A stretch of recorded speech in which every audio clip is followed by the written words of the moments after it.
Bom dia, pessoal. Vou falar um pouquinho hoje da linguagem de programação Python. Tá? Muitos de vocês já conhecem alguma coisa. Muitos de vocês talvez até já tenham visto a minha palestra introdutória de Python em outros FIS e de outros eventos. Tá? E hoje eu vou me concentrar numa parte da minha palestra introdutória de Python. Eu sempre falava, ao longo da palestra, das áreas de aplicações da linguagem. Tá? E hoje vai ser mais um bate-papo, vai ter um pouco de código também, das áreas de aplicação da linguagem Python. E eu vou pedir um pouco de interação de vocês aí. Então, se quiserem perguntar, puxa, a linguagem é usada nessa área, o que existe nessa área aqui? Está prometido na sinopse exemplo de tudo, não dá para ter exemplo de tudo, porque não teria tempo. Temos alguns exemplos, tem um pouquinho de código até um pouquinho a fundo aí. Mais código eu coloquei escrevendo do rascunho, sem usar bibliotecas terceiras. Só para a gente dar uma olhada aqui que dá para fazer só com a linguagem, sem começar a procurar nada. Ok? Bom, então tá? Meu nome é João Bueno, eu trabalho com Python desde 2001.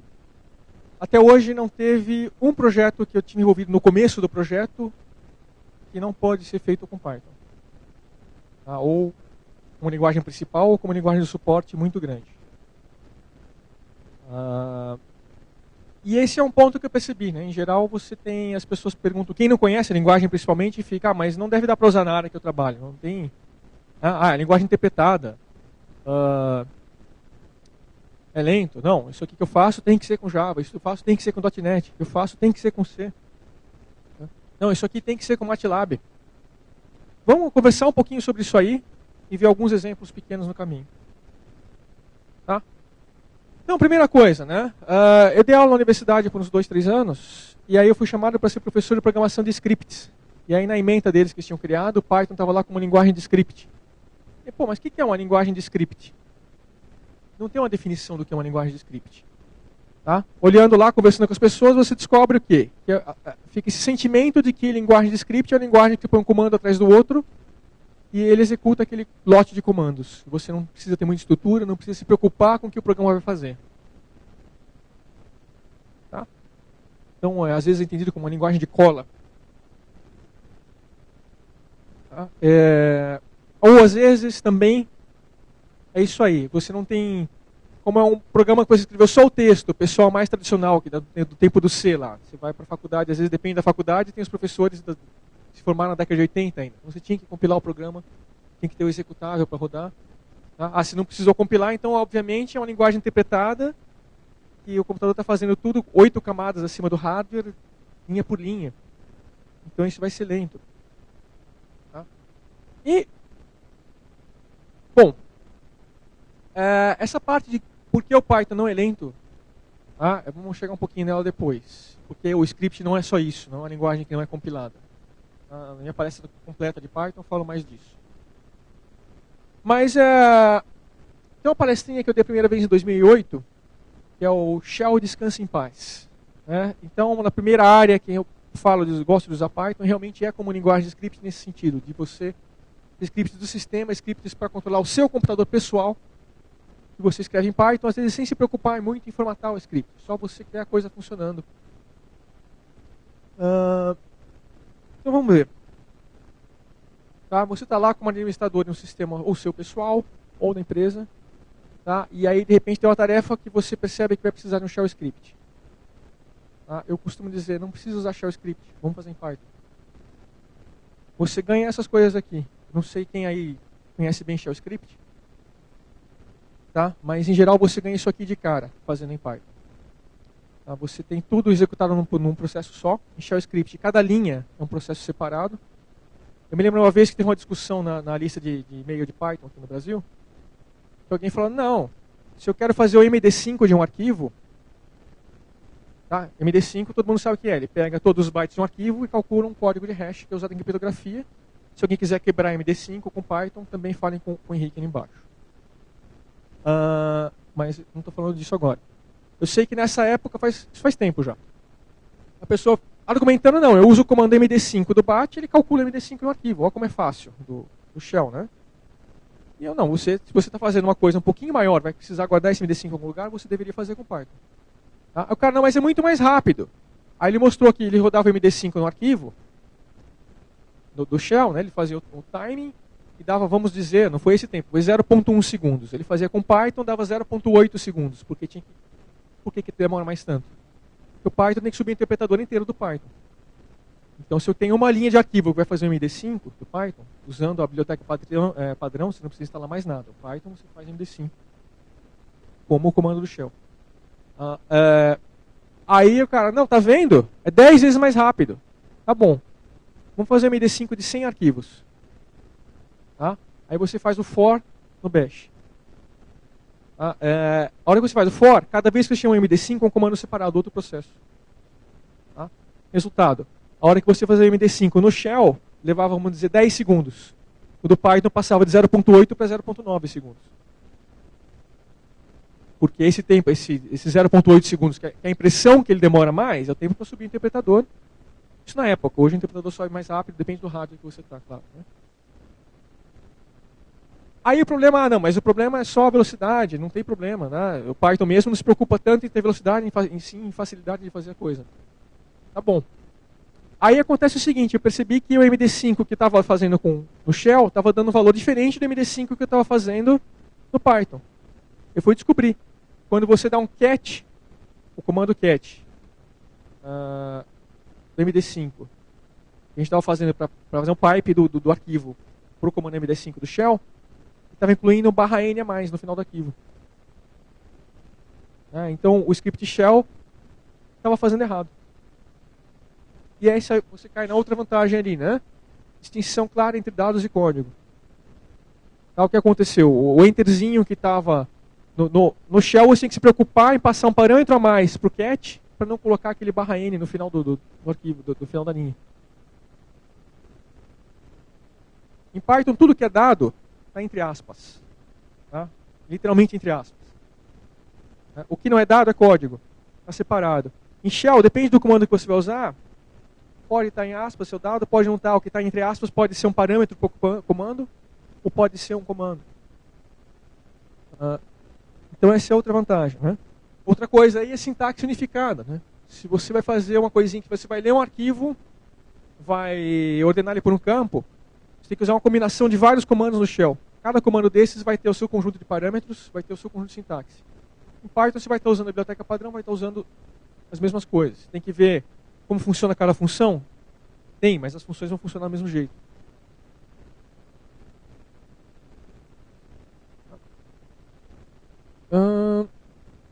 Tem um slide repetido. Tá. E a única desvantagem perceptível é essa aqui. Se é um scriptzinho muito simples, às vezes você tem que digitar uma coisa maior, né? Eu fiquei sem o apontador, deixa eu ver se o cursor aparece lá. Opa, não era a minha ideia. Tá. Estão vendo aí? Tá? Então em Python, se eu quiser uma coisa que não está na biblioteca padrão do Python, ou que pela biblioteca padrão do Python pode ser muito mais complicado, eu quero fazer um script simples, eu posso fazer isso aqui, os.system, isso aqui executa esse comando. Aí você fala, puxa, isso aqui é maior, é muito maior do que no shell script, só preciso dessa linha em vez dessa. Quero rodar esse comando ldconfig, em Python eu tenho que escrever tudo isso aqui. Tá? E aí esse que deu origem a essa minha palestra aqui em Python, você não precisa necessariamente escrever tudo isso aí. Tá? Primeiro, se você estiver usando o Python no dia a dia mesmo, você vai estar usando o IPython, que é o Python com I, que é o Interactive Python, ele tem ferramentas bem apropriadas para você dar comando shell no meio da sua utilização de Python. Se eu colocar uma exclamação na frente, você executa o comando shell. Tá? E aí eu vou mostrar um pouquinho de código. Eu não sei aí quantos de vocês já conhecem Python. E eu não vou pular desde o começo agora, mas é só um pouquinho de código que é bem interessante. É o seguinte, o Python é uma linguagem orientada a objeto. Tá? Ela é bem poderosa. Ela permite sobrecarga de operadores de uma forma mais limpa que no C++. E entre os operadores que ela permite sobrecarregar, por exemplo, o operador de busca de atributo. O .get. Né? Então você está trabalhando com orientação a objeto. Se você tem um objeto, põe um ponto alguma coisa, vai buscar o atributo alguma coisa dentro do seu objeto. Em Python você pode personalizar essa busca do atributo. O que eu faço então? Eu crio uma classezinha que qualquer atributo buscado, ele executa como se fosse um comando do shell. Ele faz esse comandinho aí, os.system.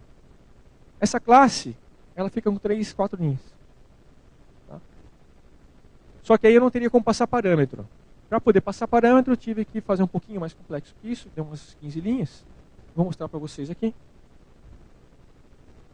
Só um instante. Alô? O som está chegando? Tá. Okay. Vamos aqui. Só um instante.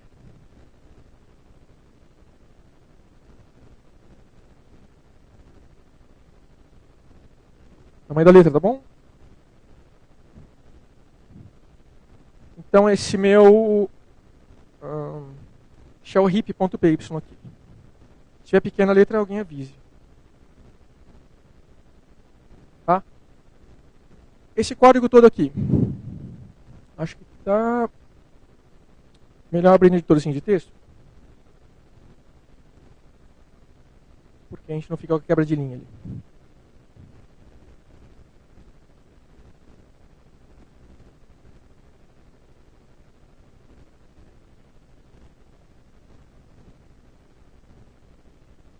O problema é que o slide do fundo passa para frente.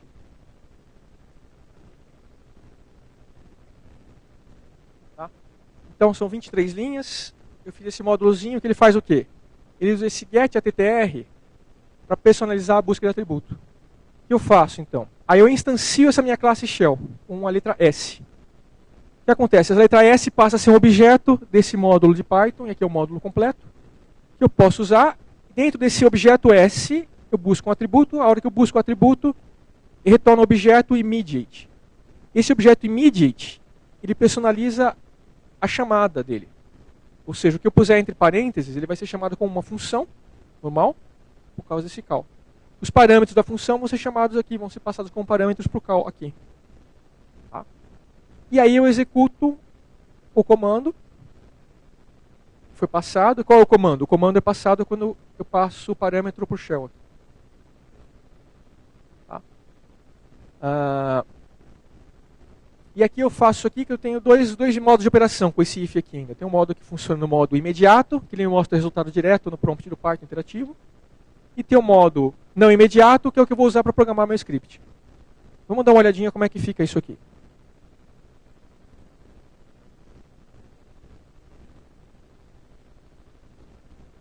Não dá para ler, né? From shell heap import. Eu só preciso daqueles dois objetos daquele módulo. S, vírgula i. Então isso aqui, para quem não conhece Python, só o jeito que Python trata nomes de objetos que você importa, tá? Já é uma vantagem muito grande sobre a maior parte das outras linguagens. Porque então eu quero esses dois objetos desse módulo, eu importo assim. Ok. Interativo.ls. Opa, ele executou um ls lá do shell e me deu um por um aqui. Imprimiu para mim, né? Ah, mas eu não quero imprimir, eu quero, para cada nome desses que o ls retorna, eu quero, por exemplo, passar para maiúsculas. For nome in iOS, que não é interativo, ls.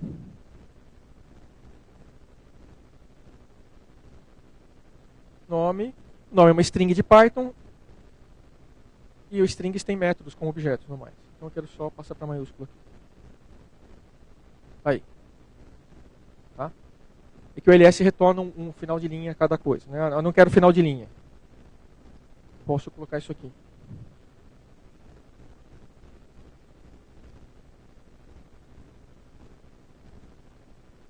Pronto. Tá? E isso aqui funciona para qualquer comando que eu quiser. Então se eu quiser dar um pwd, por exemplo, tá? Ou o meu ldconfig, eu posso passar parâmetros. Tá? s.ls passo L. Perdão, vamos usar o i aqui. Tá? Isso aqui então eu gastei 23 linhas, eu tenho um módulo que eu posso reusar quantas vezes eu quiser. E o que acontece aqui é que usando então essa funcionalidade um pouco mais avançada do Python, que é, não vou me preocupar só em colocar um comando embaixo do outro. Vamos usar uma classezinha, vou colocar um métodozinho de 4 linhas. Tá? Eu acabo com essa única desvantagem que eu detectei aqui. Tá? Então isso aqui para a linha de comando. Tá? Então scripts que você usa não só para fazer seu backup diário, mas você pode usar hoje em dia uma área que está muito avançada para a linguagem, em toda a área de TI, né? Que é a manutenção de servidores virtuais. Né? Hoje em dia, antigamente o que era? O script servia para você fazer seu backup, você verificar o sistema na hora de ligar, fazer log rotate. Hoje em dia, os servidores são virtuais e são criados via software. Né? Então, hoje em dia, a própria manutenção, criação de servidores, deploy de aplicações, deploy de ambiente de aplicação, é tudo feito via software. Tá? E Python ele tem todos os ingredientes e, baseado nesses ingredientes, as pessoas construíram bons produtos para você gerenciar tudo isso. Então, a Amazon, que talvez foi uma das primeiras e uma das mais famosas empresas que provém ambientes em nuvem aí, a API dela para você gerenciar servidores é toda em Python. É o Boto. Tá? Na Simples Consultoria, que eu estava colaborando, a gente usa o SaltStack para gerenciar 40, 50 servidores virtuais. Cada cliente que a gente tem é um site que tem 5 páginas. Legal. Tá? A gente cria um servidor virtual novo para eles. E você tem um arquivo de configuração que você mexe tudo. Ele cria uma máquina nova que não tem nenhum arquivo repetido do outro cliente. Completamente isolado. E isso aí faz uso dessas grandes vantagens que Python tem para lidar com string, lidar com arquivo de alto nível, lidar com outras coisas, que a gente pode ver mais coisas aí. Né? Nesse ponto, eu queria ver se alguém tem alguma pergunta, alguma dúvida aí. Está claro para todo mundo que uma coisa que mudou muito no TI nos últimos 5, 6 anos foi isso. Hoje em dia, antigamente você ia colocar um servidor.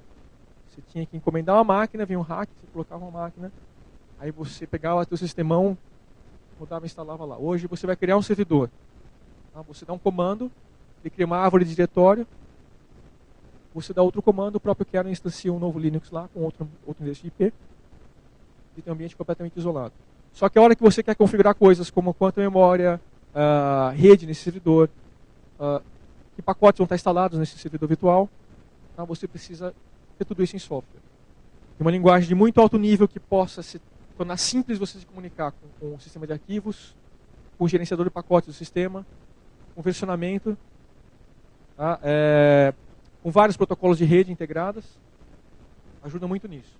Aí ajuda tanto que muitos pacotes aqui, essa lista não é extensiva, tem muitos outros pacotes aqui que funcionam com Python. Tá? Esses aqui são os que eu já usei.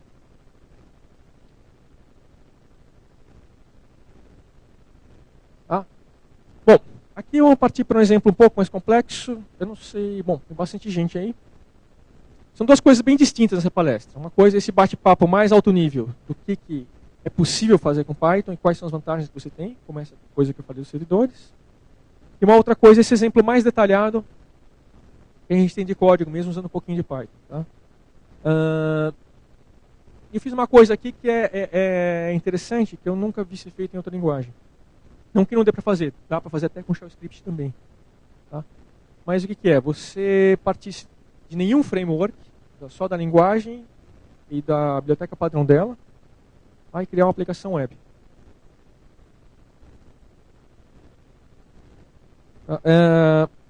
Eu pulei um outro exemplinho, a gente vai voltar nele agora.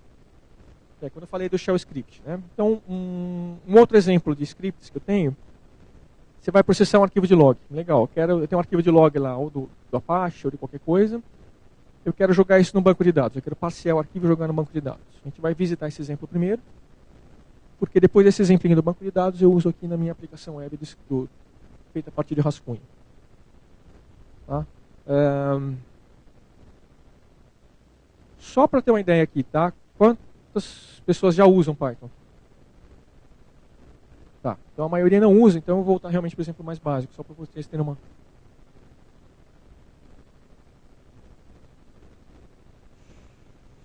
Aqui. Vou abrir outro arquivo. Deixa eu dar uma olhadinha.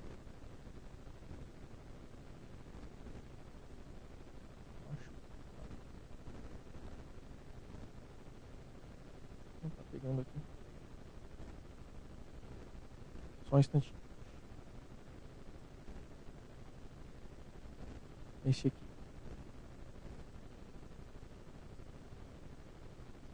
Está cortando aí, né? Só um instante que eu estou formatando aqui a janela.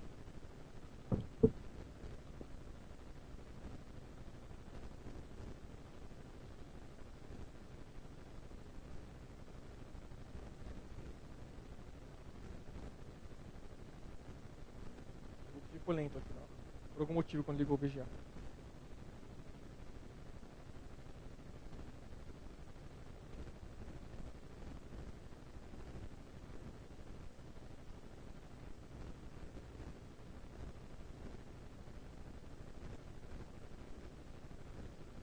A aplicação já estava aberta, ela não foi redimensionada para o tamanho da tela.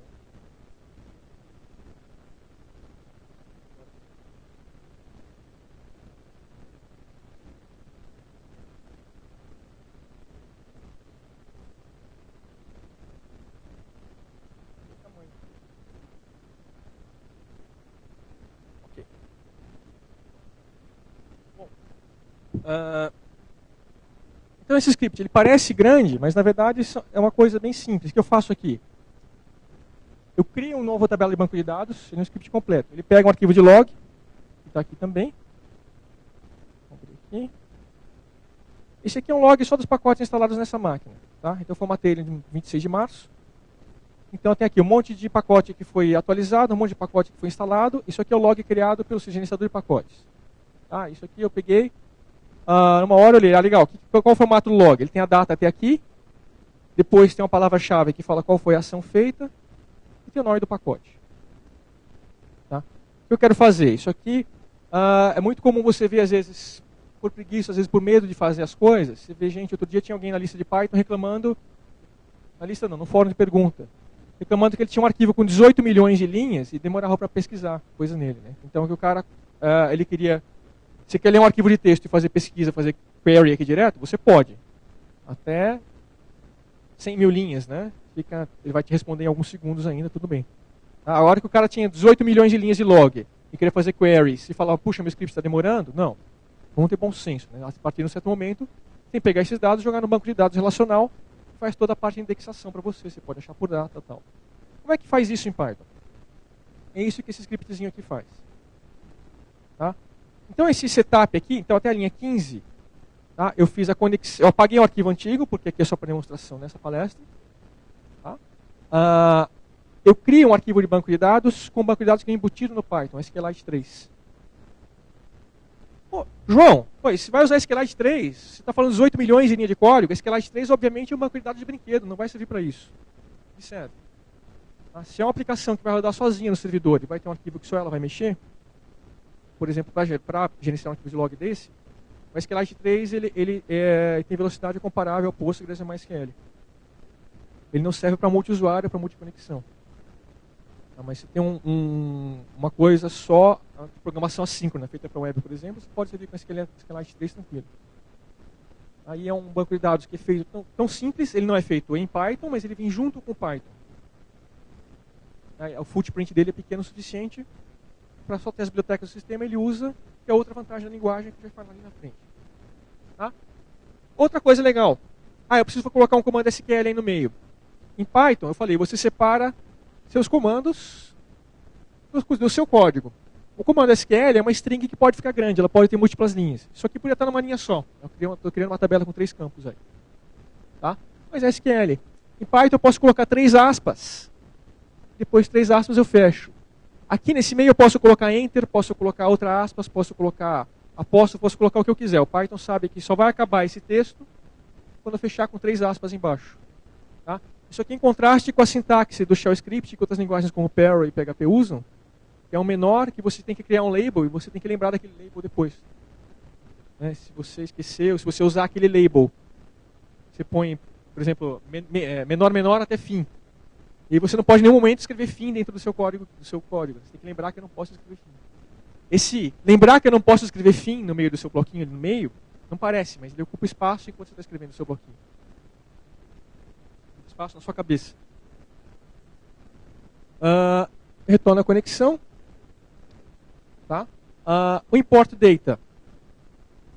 Aqui não é a melhor sintaxe do Python para ler arquivo, mas é a mais curta. Por isso eu usei ela aqui. O que acontece? Eu recebo um file name opcional. Como o file name é i1.log, eu posso nem passar ele. Então, parâmetros opcionais, outra coisa muito legal do Python. Tá? Eu descobri que esse arquivo de log, quando eu estava fazendo, ele não tem o ano. Aquela linha que está comentada ali em cima, a linha 18, ela pode ser usada para recuperar o ano a partir do arquivo. Tá? Como nessa palestrinha eu não quero ficar explicando aquela linha, ela faz um stat do sistema operacional e pega o campo mtime.year lá. Tá? Não, mas vamos fazer um hardcode do ano aqui. Aqui o timestamp eu transformo a data no objeto data. Eu não precisaria disso, podia manipular contexto, por exemplo. Mas transformando no objeto data, eu tenho algumas vantagens. Eu posso comparar datas, eu posso subtrair uma data da outra, ter o total em dias, o total em segundos entre um timestamp do outro. A hora que eu faço aquela linha ali, a linha 25. Aquele formato lá é um formato do Unix para fazer o parse da data. Né? E aí eu faço outra chamada SQL, coloco a chamada ali entre aspas. Essa sintaxe aqui para a chamada do SQL funciona com a SQLite 3, é uma sintaxe parecida. Os métodos, na verdade, são os mesmos. Qualquer conexão de banco de dados que você queira. Você vai conectar no Oracle, vai conectar no MySQL, vai conectar no Postgres. Tá? O Python tem uma API padrão para conexão no banco de dados. Ou seja, não precisaria mudar esse código aqui. O cursor conexão.execute. Ele sempre vai executar o código SQL que tem entre aspas. E eu só precisaria importar outro banco lá na conexão. Isso aqui, João, você não pôs, entre aspas, aqui, né, os parâmetros que você vai inserir no SQL. Tá? Isso aqui em Python você não faz. Porque você tentar colocar as aspas aqui, é o que dá margem em outras linguagens, é um monte de SQL injection. Porque você põe aspas de um jeito, aí o cara põe... você tem que setar a sua conexão para, olha, faz um escape faz um escape do apóstrofo se o apóstrofo vier simples. Né? Mas aí o cara já manda o escape apóstrofo. O fato é o seguinte, por exemplo, em PHP você tem 3 ou 4 jeitos diferentes de fazer o escape da sintaxe da SQL. Tá? E às vezes você programa na sua máquina com a configuração do PHP de um jeito, para o escape, você põe no servidor, está de outro jeito o escape, e você está encrencado. Se o escape não funciona mais, a pessoa faz SQL injection. O Python, desde o começo, tá? Pelo menos desde o Python 2.0, a API de banco de dados, ela define isso aqui. Você não põe quote aqui, você só marca onde os parâmetros vão entrar e passa os parâmetros de SQL na sua chamada de Python. Tá? O módulo de banco de dados se encarrega de fazer o escaping de forma unificada.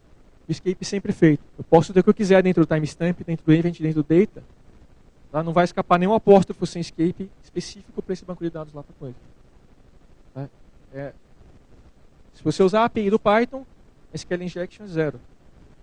Aqui, isso é o básico.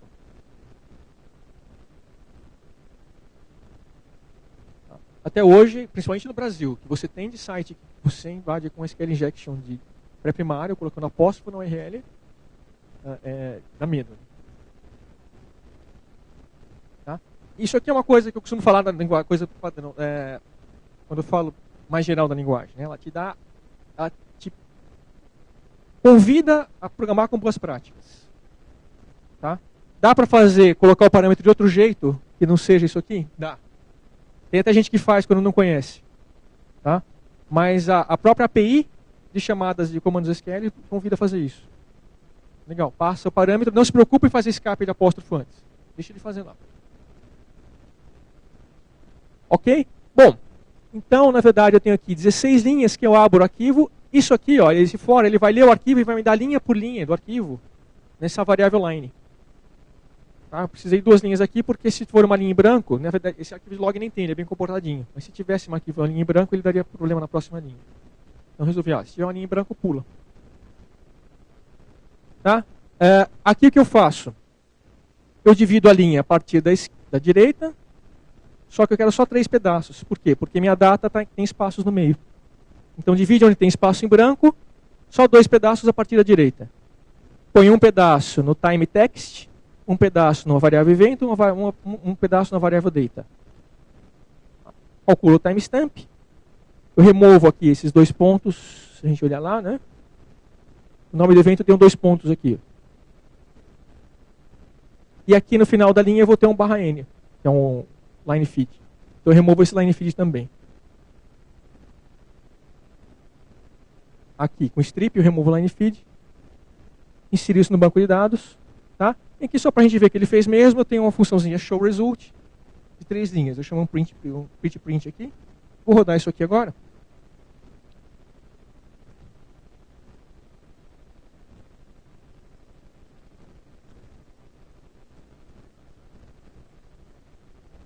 Então, os arquivos estão todos aqui.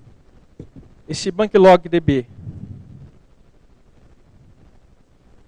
é o banquinho que ele é criado quando eu rodo esse script, né? Vou apagar ele.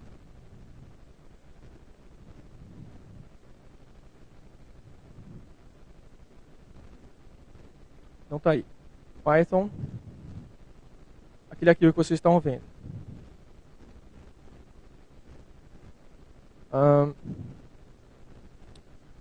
Tá. Eu mandei apagar sem verificar se ele estava lá. Vou só criar o arquivo com 0 bytes, então. Ok? Então ele executou, colocou tudo no banco de dados e fez um query. E agora eu tenho um arquivo então com 70k de arquivo de log que estavam, deve ser umas 300, 400 linhas. Não mais.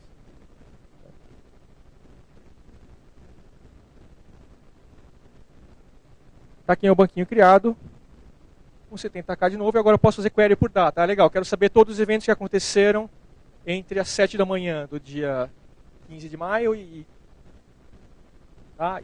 meia-noite. Pronto, faço isso com SQL Query, porque está no banco de dados. E se eu tenho 300 linhas, eu podia fazer processando texto. Se eu tenho 18 milhões de linhas no servidor, eu tinha que colocar isso no banco de dados de qualquer forma.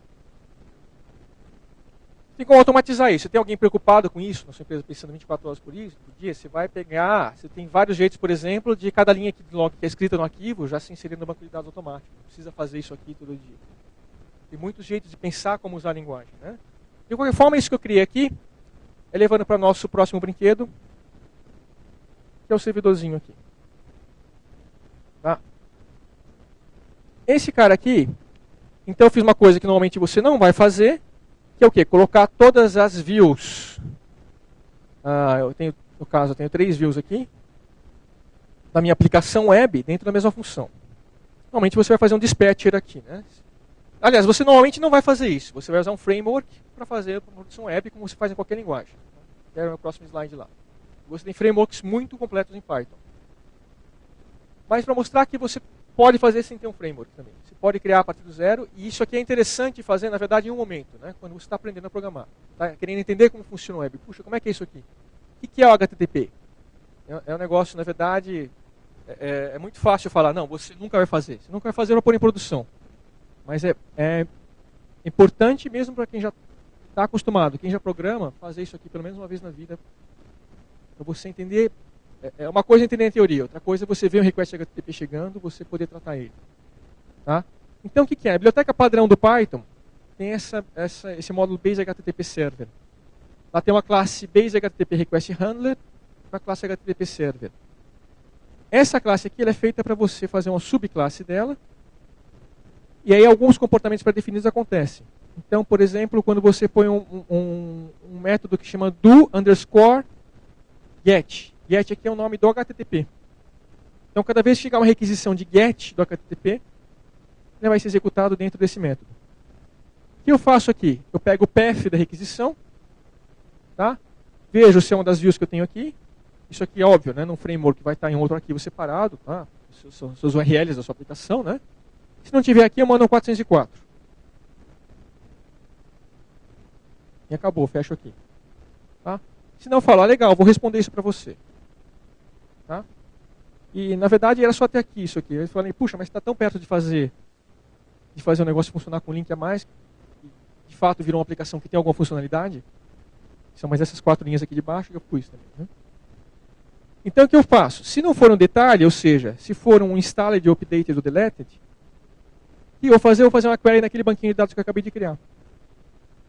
Olha, me acha aí a timestamp e 2 vezes o campo de dados, 2 vezes o nome do pacote do banquinho que eu criei. Tá? Formata isso numa string e o HTML já está inline aqui. Tá? Porque Python é uma linguagem muito legal para você tratar com strings e colocar coisas lá. O que é o %S? Ele aproveita a mesma sintaxe que o pessoal conhece faz muito tempo do printf e do C. Ele faz isso usando um operador porcentagem, para quem não conhece Python. Aqui também eu usei um outro recurso do Python, que é o list de... Nossa, eu até branco no nome, né? Não é o generator expression, isso aqui. É o list comprehension. Tá? Eu crio uma lista, ou seja, um item para cada linha que eu tenho nos dados. O que são os dados aqui? São os dados que eu recebi do banco de dados. Tá? E o que eu faço em cada linha que eu recebi? Eu uso ela para formatar esse mini templatezinho HTML aqui. E não, aplicação maior em produção vai estar no arquivo separado, claro. Tá? Ou vão ter outros métodos para você girar. Aqui o HTML está inline. E o que eu faço? Eu pego um campo do banco de dados, ponho como texto dentro de um índice de lista, de um ID. Pego outro campo, ponho num endereço de link, dentro de um href. Pego outro campo, ponho dentro do tag barra. Esses dois últimos campos são o quê? São o nome do pacote. Tá? Isso aqui eu jogo dentro desse outro mini templatezinho aqui. Aqui vai entrar o tipo de evento. Aqui vai entrar cada um daqueles itens de lista ali. Tá? Ou seja, um total de 45 linhas. Eu criei meu request handler. Tá? Tudo que eu preciso fazer é instanciar um HTTP server e passar minha classe de handler para ele. Com isso aqui, vamos rodar.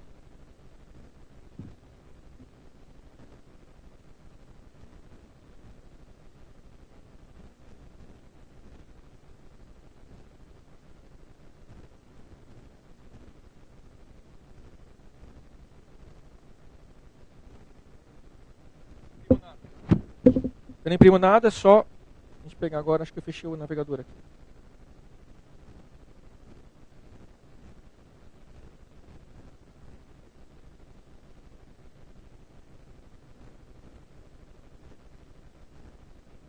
Tá? Eu tenho aqui, ó, página não encontrada. Por quê? Porque eu não criei a view barra. Tá? Mas eu quero saber tudo que foi updated nessa máquina. Que é uma das views que eu tenho lá. Então ele faz a consulta no banco para mim. Me trouxe isso aqui. Eu não pus nenhuma formatação de CSS, né? Mas estão aqui os dados que estão no banquinho de dados. Tá? Com aquele mínimo ref lá que eu fiz o quê? Eu criei um link. Esse link me puxa o quê? Uma view detail. O que faz o detail? Esse código eu não mostrei para vocês. Só pegar aqui. Opa. Perdi aqui o...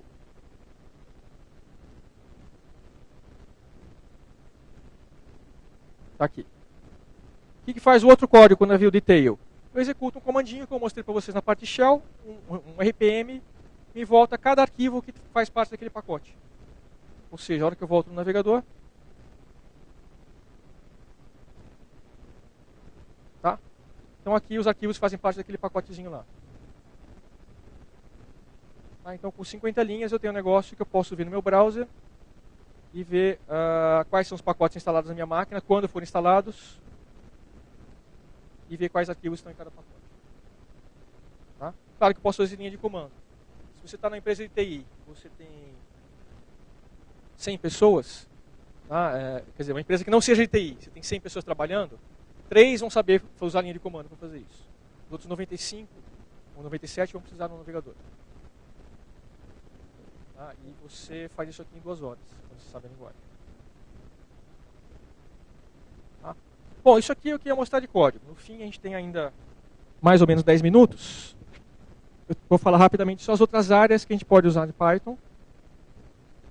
E eu tenho mais um códigozinho legal para mostrar aqui, mas aí não vai dar tempo. Tá? Bom, então aquilo que eu falei, você quer desenvolver a aplicação web para pôr em produção, framework que não falta. Tá? Tem framework mais parrudo, como o Django. Tá? Aí você fala, não, mas eu já tenho os dados. Eu tenho lá uma coleção de jornal, tem 20 anos de notícia, com foto, com crédito de autor, com um monte de coisa. Eu preciso colocar isso online. Aí você pode usar um CMS já pronto, como o Plone, por exemplo. Tá? O Plone ele mantém sites como os portais do governo federal, tá? planalto.gov.br, brasil.gov.br, a revista Carta Capital. Tem todas as características de um CMS, tá? E é difícil numa comparação tá? Ponto a ponto do clone com outros CMS, tem algum ponto que ele fica atrás, mesmo dos CMS proprietários. Ele é totalmente feito em Python. Tá? Só alguma coisinha no núcleo do Zope, que tem um servidor web embutido, que é escrito em C para aceleração e indexação. Tá? Outro ponto do Python muito importante, ele é muito legal para quem está aprendendo a programar. Você não sabe programar, quer aprender. Tá? Eu costumo dizer que ele te dá a linguagem que te dá controle de volta do computador. Tá? O exemplo que eu falo sempre na outra palestra é o quê? Se você tem uma máquina que faz 10 bilhões de operação por segundo aqui, e você vê as pessoas às vezes usando uma calculadora do lado. Por quê? Porque você não tem uma aplicação que te dá controle disso aqui. Você tem a calculadorazinha, tem que ficar clicando no número para abrir. Né? Mas se você precisa, por exemplo, fazer uma coisa que a calculadora não faz, você quer fazer uma somatória de todos os números de 1 a 100 ao quadrado. Faz isso em uma linha em Python, no prompt interativo. Bom, computação científica. Tá? Computação científica é uma área que está rapidamente dominada pela linguagem Python. Tá? O que acontece? Ela consegue fazer uso das bibliotecas já existentes em todas as áreas que existem. Então você tem bibliotecas para cálculo numérico desenvolvidas desde a década de 70 em Fortran. Então Python faz uso disso. Então cálculo de matrizes, de números na parte de biologia. Tá? O presidente da Associação Python Brasil, semana passada, deu uma palestra na Python Nordeste. Ele falou de mais de 40 áreas da computação científica que é usada na linguagem Python. Eu estou falando 40 áreas. Então, áreas como biologia, genética, física, matemática simbólica. Tá? E o que acontece? Você tem aplicações separadas em cada uma dessas áreas de conhecimento antes. Agora você pode integrar tudo isso na mesma aplicação. Legal, estou fazendo uma aplicação que vai ser uma coisa transdisciplinar. Vou ter que fazer um monte de coisa em matemática com dados de fauna da floresta que eu capturei aqui. Tá? E aí, você pode fazer isso em outros aplicativos? Pode. Mas agora eu quero dar saída desses dados todos formatados para a web. Então, no Python você faz tudo num lugar só. Tá? Para quem é da ciência da computação, tá? Se quer trabalhar com teoria de compiladores, por exemplo, você tem esse projetinho aqui que é muito interessante. Ele é o Python implementado em Python. Só que é implementado de forma modular que você pode trocar o front-end, você pode mudar ele. Você pode... O que é o Python implementado em Python? É uma coisa tão maluca que quando a gente via, falava, não, isso é uma piada, não é possível. Né? Ele vai ficar... O Python já é muitas vezes mais lento que C. Se você for fazer o código, o algoritmo principal em Python, isso não acontece porque o que acontece? Você faz... Se o algoritmo principal chama uma biblioteca que vai tratar os dados brutos na velocidade da máquina. A diferença, por exemplo, para o Java. Tá? Se você vai fazer uma operação, vai usar uma API 3D em Java, vai pegar todos os dados 3D, os pontos, os vetores, todos, vai levar para fazer conta dentro do JVM. É interpretado. Tá? O Python também é interpretado como JVM. É uma máquina virtual que funciona aqui. Só que a hora que você vai fazer contas com 3D, ele vai chamar uma biblioteca código nativo que vai fazer essas contas na GPU da máquina, em geral. Ele vai fazer a parte 3D, renderização, e vai fazer usando o OpenGL. E o PyPy te dá... O PyPy te dá isso. Tá? Ele te dá... Você fala, puxa, mas você vai implementar o Python de volta em Python e a parte de chamar a biblioteca nativa. Não, aí o que acontece? Eles se separaram, legal. Tem a parte que interpreta a linguagem, faz o scan, os tokens, cria a árvore de código, e a parte que executa isso. Agora que está tudo separadinho, bonitinho, o que a gente faz? Essa parte de criar a árvore de código, em vez de interpretar de volta em Python, a gente compila direto para Assembler em tempo real. Ou seja, fizeram um just-in-time compiler aqui em cima. Então esse projeto ele deixa um código Python nativo, às vezes... por exemplo, eu fiz um projeto de processamento de imagens, eu quis fazer igual eu fiz a parte web aqui, fiz puro, sem usar nenhuma biblioteca em C. Então o que acontece? Em Python, se você vai acessar um pixel, lá por dentro vai fazer várias chamadas de função até chegar no valor do pixel. Isso demora, ficava lento. Então o código que no meu projeto rodava em 10 segundos, no compilador C às vezes rodava em 1/10 de segundo. Tá? Só rodando com PyPy, se mudar uma linha do meu código, eu acelerei 10 vezes isso aí. Ficou 1 segundo. Porque eu estava preocupado em fazer a coisa orientada a objeto. Eu fiz acesso a pixel orientado a objeto, só 10 vezes mais lento do que acessar um pixel numa matriz de C, usando todo o poder da CPU. E na visualização, que era um projeto para aprendizado, foi muito interessante. Tá? Agora não, eu quero fazer processamento de imagens de verdade. Eu quero tirar uma foto e fazer reconhecimento facial, ver onde tem gente nessa sala. Tá? Você tem bibliotecas como o OpenCV, por exemplo. O OpenCV é Open Computer Vision, e o Python é um dos principais front-ends para você implementar aplicações aí, de visão computacional. Passando rapidinho. Modelagem 3D e animação. Você tem o Python, um dos programas principais é o Blender 3D, que é um programa de software livre. Mas em modelagem 3D mesmo, programas de software proprietário adotaram Python como linguagem padrão de scripting, para você poder criar objetos e interagir com o programa. Tá? Games. A Python tem uma parte multimídia, muito legal. Eu falei já, interage direto com o 3D nativo da máquina. Então você não fica se preocupado em mexer cada vértice do seu objeto 3D na máquina. E a API 2D é muito divertida para você aprender a programar e fazer joguinhos 2D. Tá? É o Pygame. Você tem outros programas também. Você tem a parte para mobile. Você tem a parte para Hackerspace. Eu estou acelerando agora, que a gente está acabando, tá? Para mobile, você tem esse Kiwi, que é um framework que deixa você fazer aplicativos para Android. E aplicativo multiplataforma. Na verdade, o aplicativo executa em qualquer plataforma, inclusive mobile. Ok? Front-end. Ah, não, mas poxa, vai fazer uma aplicação web, a hora que chega no browser, você tem que escrever JavaScript. Não necessariamente. Você tem alguns projetos que transformam seu código Python para JavaScript. Tá? E na palestra completa eu mostro uma das vantagens que você tem muito grandes é da sintaxe. Tá? É uma sintaxe que é preocupada em ter menos coisa para o seu cérebro processar, para ter menos tokens, ter menos chaves, menos ponto e vírgula, porque o ponto e vírgula, a chave, você põe com auxílio para o compilador, não põe para o seu cérebro. O seu cérebro você precisa de blocos de código que você visualiza. E o Python te dá isso. E um tradutor de Python para JavaScript, mesmo que seja bem primário, ele deixa você ter isso também no front-end. Criar aplicações desktop. Você tem aí com Qt. Tem várias bibliotecas para criar aplicações multiplataforma. Tá? Isso aqui, você tem, por exemplo, um dos principais aplicativos que a gente tem o Stock, que é desenvolvido no Brasil aqui pela Async. Tá? Ele é um programa de front-end de ponto de venda completíssimo, totalmente software livre. Você põe na máquina e roda. Tá? Ele faz a impressora fiscal, faz tudo. Okay. Ele é usado para scripting e automação de aplicações. Essas aqui são as aplicações de software livre, mas é usado em outras também. Você interage com os objetos dentro. Né? Então, legal. Precisava fazer um plugin no GIMP para processar várias imagens no diretório. Você pode fazer em Python direto pelo modo interativo. Tá? Ah, não, eu preciso fazer uma coisa que vai usar programação assíncrona, que é a nova trend agora. O que é? É você manter seu pensamento num programa só, e o programa vai pegar o arquivo, vai pegar esses dados, vai fazer isso aqui com esses dados, sem você precisar desviar seu pensamento, não. Enquanto pega esses dados, a CPU está parada. Tem que esperar a requisição do banco de dados. Com a programação assíncrona, você programa sem se preocupar com esse tempo de espera e usando o máximo de eficiência da máquina. O Tulip é a grande novidade do Python 3.4. Ele deixa você programar, escrever um programa pensando só o que você está fazendo com os dados. E o que acontece? Enquanto a máquina está esperando, essa pausa é feita automaticamente no ponto certo. Você não tem que se preocupar com outra thread que está rodando, outro processo que está rodando. Isso aqui é uma coisa muito legal. Vale a pena ver para quem precisa de processamento em alta performance aí. Legal, preciso de uma web, vou precisar servir 50 mil requisições por segundo. Tá? Isso aqui pode dar conta. Ok.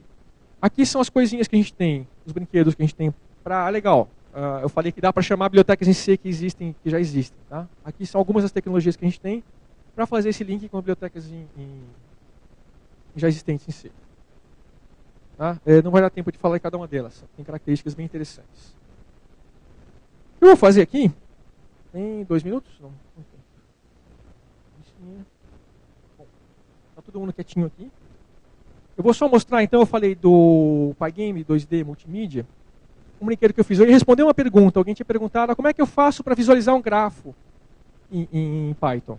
Eu comecei a fazer um negócio em Pygame. Lá vem ela me parar. Só rapidinho. Então é o código que ficou. Está aqui. Esse ficou um pouquinho maior, ficou com as 150 linhas. Eu uso o Pygame. Tá? Eu crio um grafo com nós em posições aleatórias, conexões aleatórias, com esse código aqui.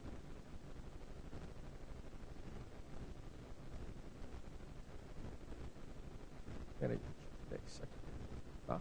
Um código que não é grande, eu tenho uma classe de nó, eu crio um grafo, e aqui no main eu tenho a parte para interagir com ele. Tá? Ficou um pouquinho grande porque eu faço interação com o mouse. Vocês vão ver que essa parte aqui, então, ficou grande visualmente comparado com as outras coisas. A hora que você vai ver o código, tá? É uma coisa que realmente, num projeto maior, teria que ser separado em várias funções.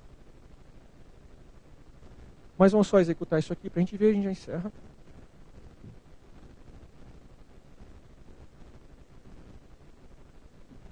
A pasta errada.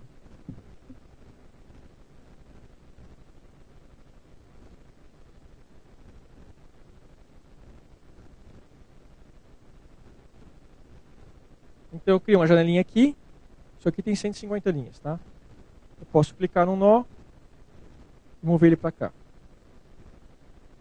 Ah, eu quero desconectar esse nó desse nó nesse grafo. Clico aqui. Agora eu quero conectar ele nesse. E nesse. Aí está bagunçado, eu quero mudar esse para cá. Isso aqui para cá. Tá? Isso aqui eu não usei o framework para manipulação de mouse. Eu usei só o Pygame que ele te dá o evento do mouse. Fala, me dá a posição do mouse onde ele foi clicado. Tá? Com isso aqui em 150 linhas. Eu escrevi o código e detecta se eu cliquei dentro do nó ou não. Seleciono o nó ou não. Tá? E depende de ele estar selecionado, a ação que eu faço qualquer uma de 4 ou 5 coisas diferentes aqui. Por isso aquele código ficou um pouquinho grande comparado com o meu servidor web de 50 linhas. Tá? Só chegar no último slide, que é onde está o URL para esses exemplos aqui. Quem quiser ver. Vamos passar. Aqui, quem tiver interessado nesses exemplozinhos, eles estão aí. Tá joia, gente? Se alguém tiver perguntas, eu acho que acabou o tempo, mas vamos expulsar ainda. Lá atrás, então. Bom, é isso, gente. Eu dou pelo FISNEI até sexta-feira, tá? Sábado eu não devo vir. Ali junto com o pessoal do Cadeia e do Mozilla, no grupo de usuários. Qualquer uso que eles queiram fazer da linguagem, podem perguntar.